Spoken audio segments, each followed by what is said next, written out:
मराठा आरक्षणासंदर्भात हालचालींना वेग आलेला आहे। मराठा आरक्षणासंदर्भात उपसमिती पुनर्गठित झालेली आहे। राधाकृष्ण विखे पाटील या उपसमितीचे अध्यक्ष आहेत। मराठा आरक्षणासंदर्भात उपसमिती पुनर्गठित करून आता राधाकृष्ण विखे पाटलांना या उपसमितीचं अध्यक्ष करण्यात आलेलं आहे।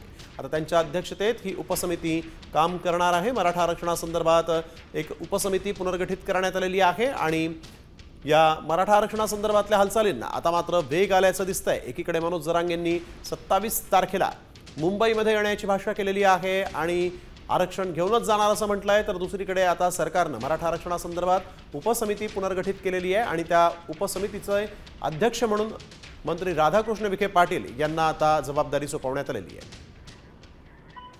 गणेश कवडे आमचे प्रतिनिधी आपल्या सोबत फोन लाईन वरून जोडले गेलेले आहेत। गणेश, काय अधिकची माहिती?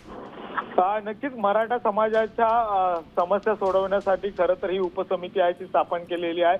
या अगोदर जर एकनाथ शिंदेंच्या सरकारच्या काळामध्ये चंद्रकांत दादा पाटील हे या समितीचे अध्यक्ष होते, मात्र आता राधाकृष्ण विखे पाटील यांच्यावर खरं तर ही जबाबदारी आहे ती सोपवण्यात आलेली पाहायला मिळते आणि प्रामुख्याने यामध्ये 12 जणांची आहे ती समितीमध्ये निवड करण्यात आलेली आहे। गिरीश महाजन असतील, दादा भुसे असतील, उदय सामंत, शंभूराज देसाई, आशिष शेलार, जेवढे मराठी नेते आहेत सगळ्यांचा याच्यामध्ये समाविष्ट केलेला आहे। शिवेंद्रराजे भोसले देखील यांचा समाविष्ट आहे। त्यामुळे मराठा समाजाच्या वेगवेगळे ज्या मागण्या आहेत आणि या मागण्यांसाठी खरं तर पुन्हा एकदा जरांगे पाटील यांचं देखील आंदोलन होताना पाहायला मिळतं आणि बिलकुल। आणि आता ही उपसमिती जी आहे ती कशा पद्धतीने काम करते हे पाहणं महत्त्वाचं राहील। धन्यवाद गणेश, आपण दिलेल्या सविस्तर माहितीसाठी।